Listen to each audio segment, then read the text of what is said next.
আসসালামু আলাইকুম। আপনাদের সবাইকে আবারও স্বাগতম জানাচ্ছি আরও একটি সহজ রেসিপিতে।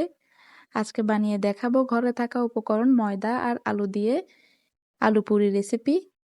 আলু পুরিটা আমরা সবাই কম বেশি পছন্দ করি। ভিডিওটি যদি ভালো লেগে থাকে তাহলে লাইক করবেন, শেয়ার করবেন। আচ্ছা, তাহলে রেসিপিটি শুরু করা যাক।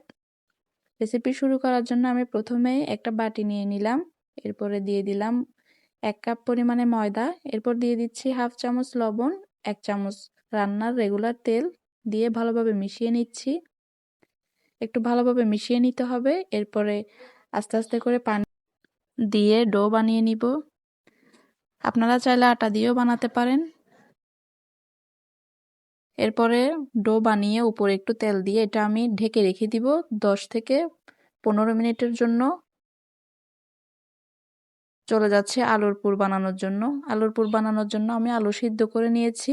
সিদ্ধ করে নিয়ে তারপরে ম্যাশ করে নিয়েছি।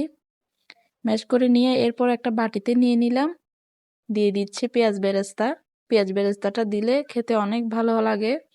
এরপরে দিয়ে দিচ্ছি ধনিয়া পাতা কুচি, দিয়ে দিচ্ছি হাফ চামচ লবণ। আমি এখানে 3টা আলু নিয়েছি।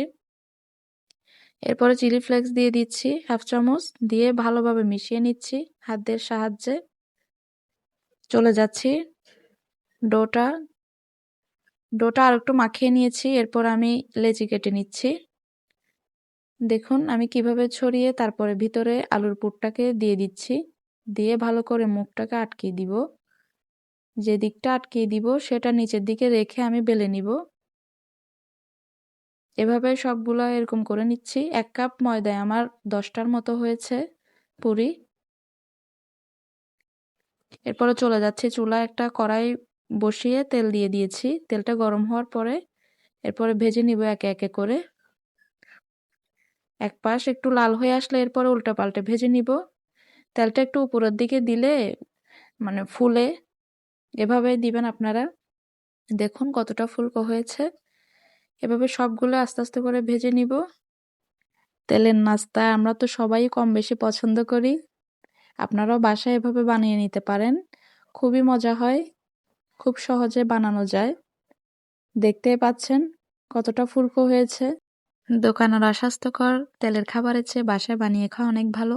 আমি আপনাদেরকে ছিঁড়ে দেখিয়ে দিচ্ছি ভিতরটা কতটা ফুলকো হয়েছে।